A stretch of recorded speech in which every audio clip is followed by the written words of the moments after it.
Buenas tardes, estimado profesor, señor Diego Fuentes Vázquez, estimadas compañeras y compañeros de la Universidad Pedro de Valdivia, sede La Serena. En esta tarde, junto a mi equipo de trabajo conformado por Nicola Liaga, Rosa Rojas y quien les habla, Felipe Ocaranza, hablaremos sobre el síndrome amnésico.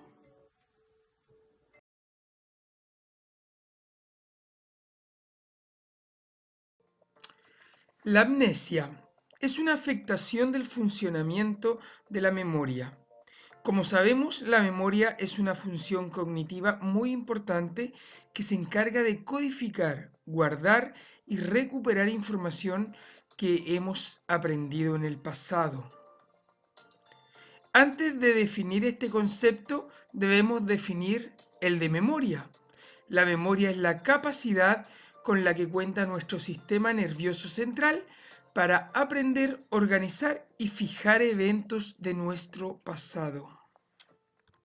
Sin duda, la memoria es necesaria para movilizarnos en la cotidianidad de nuestras vidas. Cuando ésta se ve afectada, no solo se ve interferido nuestras funciones cognitivas, sino también la capacidad para localizarnos en el tiempo, y esto perjudica nuestra vida social. La siguiente presentación nos permitirá aclarar dudas y aprenderemos a diferenciar los diferentes tipos de amnesias, reconociendo sus síntomas y los diversos tratamientos y estudios sobre aquello. El concepto síndrome amnésico tiene un carácter relativamente genérico. Se utiliza para hacer referencia a cualquier alteración permanente de la memoria que se produzca como consecuencia de daños en el cerebro, de modo que puede incluir trastornos debido a causas muy distintas. No obstante, el síndrome de Wernicke-Korsakoff es el más representativo.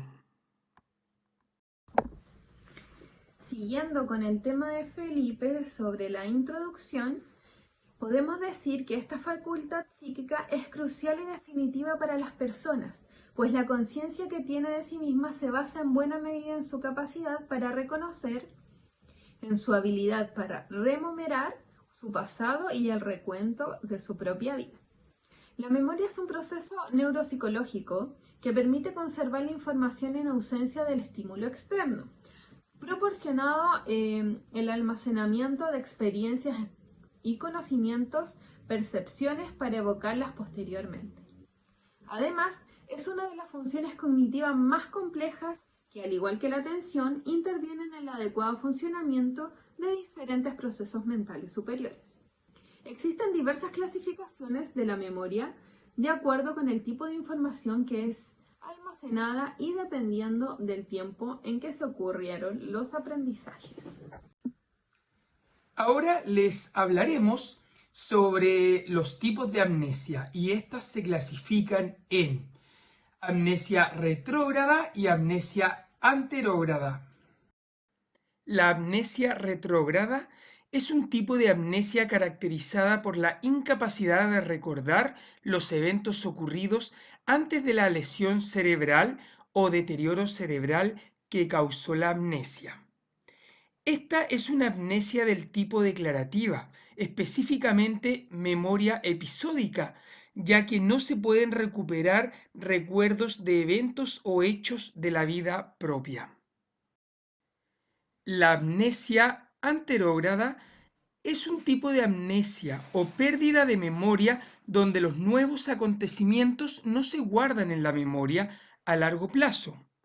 Es decir, la persona afectada no es capaz de recordar algo cuando la información desaparece de la memoria de corto plazo, pues esta información no se consolida en su memoria de largo plazo. A continuación, mi compañera Nicola Liaga les hablará de los tipos de amnesia retrógrada, ya que dependiendo de la lesión o la gravedad de esta misma, se clasifican en varios tipos de amnesia retrógrada y también les indicará ejemplos de esta misma. Como lo comentaba Felipe anteriormente, voy a hablar sobre los tipos de amnesia. Una de estas es la amnesia retrógrada gradualmente clasificada. Este tipo de amnesia suele presentarse con la amnesia anterograda y tiene un componente gradual en cuanto a su gravedad. La memoria remota suele estar preservada mientras que la memoria reciente es la que resulta afectada. Los pacientes, por ejemplo, que padecen la amnesia retrógrada gradual, acostumbran a recuperar sus recuerdos al cabo de un tiempo. Esto se debe a que las lesiones a las estructuras del cerebro no han sido muy graves y se han podido recuperar las conexiones con los recuerdos gracias a la plasticidad cerebral. Otro tipo de amnesia es la retrógrada focal o pura. Esta se caracteriza por la falta de amnesia anterograda o bien para describir una amnesia funcional. Es decir, que no presenta lesiones físicas visibles y se utiliza sobre todo para describir a pacientes que no representan deterioramiento cognitivo más allá de la amnesia. Normalmente este tipo de amnesia es debido a una lesión en el tálamo, una estructura altamente relacionada con la recuperación de la información ya establecida en la corteza cerebral a partir de las conexiones con estructuras relacionadas con la memoria. Comenzaremos con dos ejemplos de películas de la amnesia retrógrada que fueron en el 2019 y 2012. En el 2012, la película llamada Todos los días de mi vida. En esta película, inspirada en hechos reales, un joven matrimonio tiene un accidente de tráfico.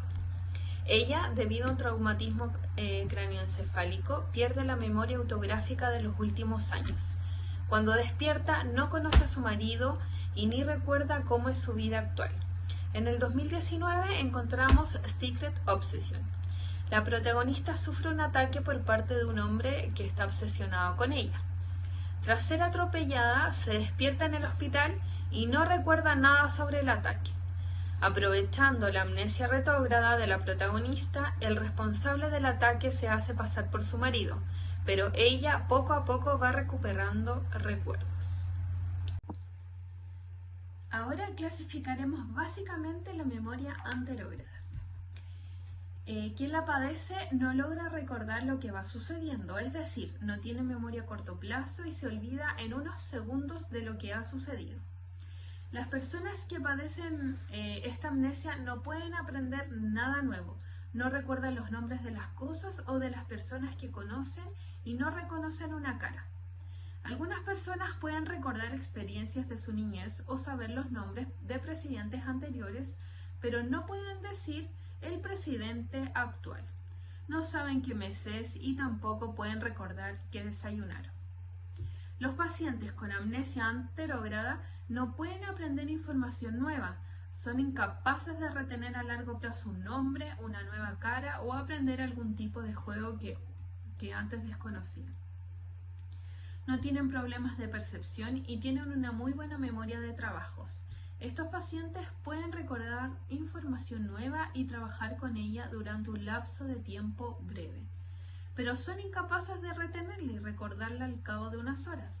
Es como si la información nueva, una vez de estar presente, se esfumase. Algunos síntomas de la memoria anterograda son una pérdida de memoria, imposibilidad para reconocer las caras de las personas o los lugares desconocidos, confusión, y eso desorienta a las personas que padecen amnesia anterograda. Imposibilidad de recordar el episodio de amnesia cuando la persona se recupera. A continuación les hablaré del caso de Clive Waring, un caso muy conocido y controversial para la ciencia. Clive era un músico con mucho talento que fue director del coro de Londres, pero un día sintió unos fuertes dolores de cabeza y de repente fue incapaz de encontrar el camino de vuelta a su casa. Ese día su mujer fue a buscarle y le comenzaron a realizar varias pruebas y exámenes. Las pruebas revelaron que había tenido una encefalitis. El diagnóstico lamentablemente llegó tarde para Clive y su hipocampo, ya había quedado afectado. El hipocampo es la zona del cerebro que se ocupa de convertir la memoria a corto plazo en memoria a largo plazo. Clive sufrió amnesia anterógrada y amnesia retrógrada, por lo que tenía un recuerdo de 7 segundos. Totalmente increíble, una memoria de 7 segundos. Si estaba haciendo algo, lo olvidaba. El por qué y el para qué. Y si estaba hablando con alguien, olvidaba lo que habían dicho o lo que estaba diciendo. Pero curiosamente, Clive conservaba la memoria procedimental, por lo que podía tocar el piano y realizar actividades como caminar. Otro ejemplo es el de la película Momento, basada en el libro de Oliver Sacks. Esta se entiende muy bien en qué consiste este tipo de amnesia. También les hablaré de la amnesia global. Este tipo de amnesia consiste en la pérdida total de la memoria. Si bien normalmente se conservaran los recuerdos más importantes relacionados en la propia identidad, entre sus causas más probables se encuentra la posibilidad de que un hecho traumático haya alterado el funcionamiento normal del cerebro. Otro tipo de amnesia es la amnesia infantil, que consiste en la incapacidad de recordar eventos vividos en la niñez. A pesar de su nombre, este tipo de amnesia no se considera un trastorno, ya que es común y forma parte del desarrollo normal del sistema nervioso a medida que se crece. Por ejemplo, en mi caso, tengo recuerdos desde los 9 años en adelante, pero hacia atrás. No quiere decir que sufra un trastorno el no recordar ciertos episodios de mi propia infancia. La amnesia infantil se define como la incapacidad para recordar los fenómenos y situaciones que ocurrieron en nuestra primera infancia. A un nivel autobiográfico, esto es el conservar, por ejemplo, las habilidades adquiridas en esta etapa. Por ejemplo, caminar o hablar, pero ¿cómo lo hicimos? No lo recordamos. La amnesia inducida por drogas. Este tipo de amnesia es producido por la administración de sustancias que afectan al funcionamiento del cerebro, haciendo que no se recuerden los hechos que suceden en ese momento. Puede ser un efecto secundario de una droga o puede ser la finalidad con la que se ha suministrado una sustancia con finalidades terapéuticas durante, por ejemplo, una cirugía. Pero en la mayoría de las veces, esta amnesia es autoproducida por la injerencia de drogas y narcóticos. La amnesia global transitoria.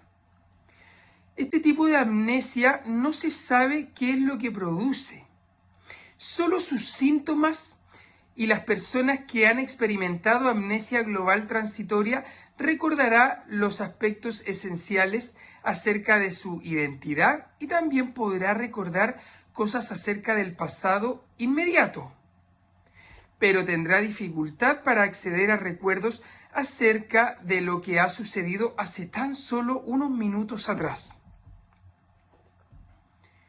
Esta sería la amnesia anterógrada. Y posiblemente también a la hora de recordar algunas cosas pertenecientes a la memoria de largo plazo. Esto, por ejemplo, durante las 24 horas o menos. La amnesia disociativa o psicógena. En la amnesia disociativa se es incapaz de evocar recuerdos relacionados con experiencias altamente estresantes o traumáticas. Uno de estos tipos de amnesia que generan más interés es aquella que es causada por factores de origen psicológico, sin existir la presencia de ninguna lesión o alteración neuronal.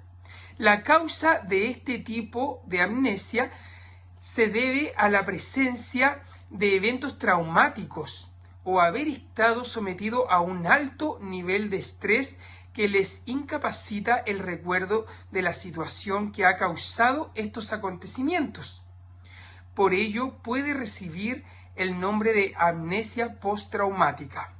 También asociado a este tipo de amnesia, tal como lo mencioné, están los hechos traumáticos y la información que se pierde o se olvida en la amnesia disociativa generalmente forma parte de la conciencia consciente de la persona, es decir, en su memoria autobiográfica, la que está afectada. Sin embargo, aunque la persona no puede acceder a dicha información, esta puede seguir influyendo en la conducta.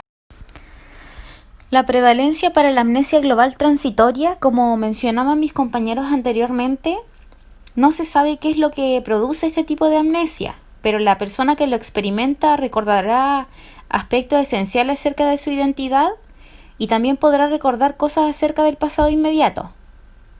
Y este tipo de amnesia suele ocurrir durante 24 horas o menos. La incidencia es de 3.4 a 10.4 por cada 100.000 habitantes por año. El 75% de los ataques ocurren en personas de entre 50 a 70 años. Es poco común en personas menores de 40. En hombres, por ejemplo, los factores desencadenantes son físicos, pero en mujeres los factores desencadenantes son psíquicos. En el seguimiento podemos decir de que se debe derivar a especialistas para un control seriado y tratamiento adecuado. Se menciona un pronóstico favorable para estos pacientes en al menos los próximos 5 años. El 50 a 90% de los pacientes se han recuperado antes de salir del hospital. Las personas, por ejemplo, con nivel socioeconómico bajo, sencillamente por no tener los recursos, no acuden donde un profesional y esto muchas veces es desapercibido. El pronóstico a largo plazo es menos favorable, 20-25% muestra síntomas de conversión en el primer año o desarrollan otras formas de somatización. Ahora les voy a hablar sobre la evaluación diagnóstico en salud mental DSM-5. Según los criterios para el diagnóstico de F04 trastorno amnésico, dice que el deterioro de la memoria se manifiesta por un déficit de la capacidad para aprender información nueva o por la incapacidad para recordar información aprendida previamente. Dice además que la alteración de la memoria provoca un deterioro significativo de la actividad laboral o social y representa una merma importante del nivel previo de actividad. También dice que la alteración de la memoria no aparece exclusivamente en el transcurso de un delirium o de una demencia. Y por último, que la demostración a través de la historia, de la exploración física o de las pruebas de laboratorio, de que la alteración es un efecto directo de la enfermedad médica, incluyendo un traumatismo físico. Según este criterio, dice que el profesional debe especificar si es transitorio, es decir, si el deterioro de la memoria dura menos de un mes, o si es crónico, si el deterioro de la memoria dura más de un mes. Dice además que se debe anotar el nombre de la enfermedad médica en el eje 1. Por ejemplo, F04, trastorno amnésico debido a traumatismo cerebral. Y codificar también la enfermedad médica en el eje 3. Otro de los criterios para el trastorno amnésico es el persistente inducido por sustancias. Muy parecido al anterior, dice que el deterioro de la memoria se manifiesta por un déficit de la capacidad para aprender información nueva o incapacidad para recordar información aprendida previamente. Dice además que la alteración de la memoria provoca un deterioro significativo de la actividad laboral o social y representa una merma importante del nivel previo de actividad. Dice además que la alteración de la memoria no aparece exclusivamente en el transcurso de un delirium o de una demencia y se mantiene más allá de la duración habitual de la intoxicación o abstinencia de sustancias. Y por último, la demostración a través de la historia, de la exploración física o de las pruebas de laboratorio, de que la alteración de la memoria está relacionada etiológicamente con los efectos persistentes de la sustancia. Por ejemplo, una droga de abuso o un medicamento. Según los criterios diagnósticos disociativos para la amnesia disociativa, dice, por ejemplo, que la alteración predominante consiste en uno o más episodios de incapacidad para recordar información personal importante, generalmente un acontecimiento de naturaleza traumática o estresante, que es demasiado amplia para ser explicada a partir del olvido ordinario. Dice también que la alteración no aparece exclusivamente en el trastorno de identidad disociativo, en la fuga disociativa, en el trastorno por estrés postraumático, en el trastorno por estrés agudo o en el trastorno de somatización, y no es debida a los efectos fisiológicos directos de una sustancia. Por ejemplo, el uso de drogas o fármacos, o a una enfermedad médica o neurológica, por ejemplo, como el trastorno amnésico por traumatismo craneal. Los síntomas producen malestar clínico significativo o deterioro social, laboral o de otras áreas importantes de la actividad del individuo. Los criterios para el diagnóstico de fuga disociativa, encontramos que la alteración esencial de este trastorno consiste en viajes repentinos e inesperados lejos del hogar o del puesto de trabajo, con incapacidad para recordar el pasado del individuo. Está también una confusión sobre la identidad personal o asunción de una nueva identidad, parcial o completa.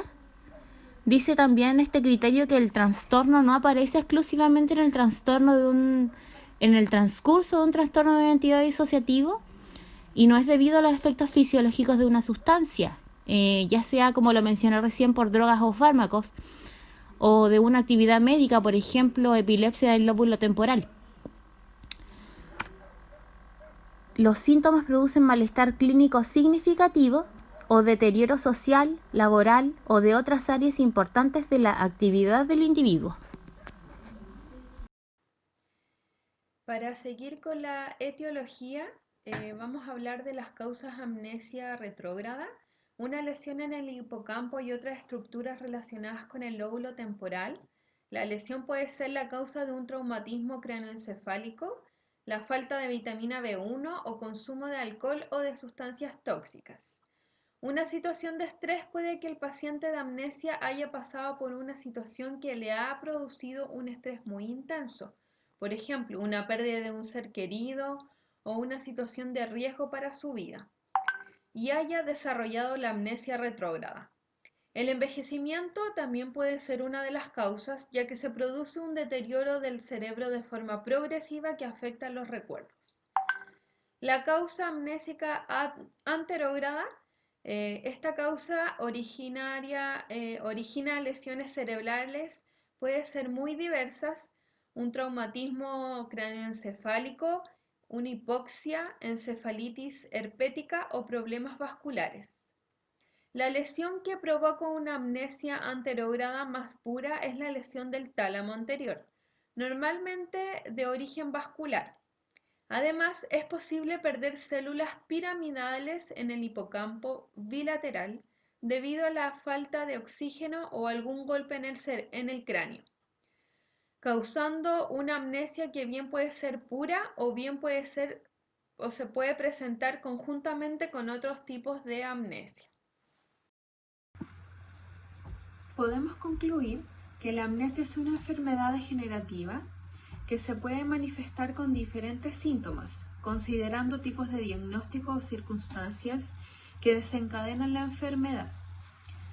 Además de existir diferentes tratamientos y clasificaciones, debemos considerarla como una enfermedad que afecta las funciones cognitivas, alterando la memoria, principalmente los recuerdos, y considerar el ámbito social.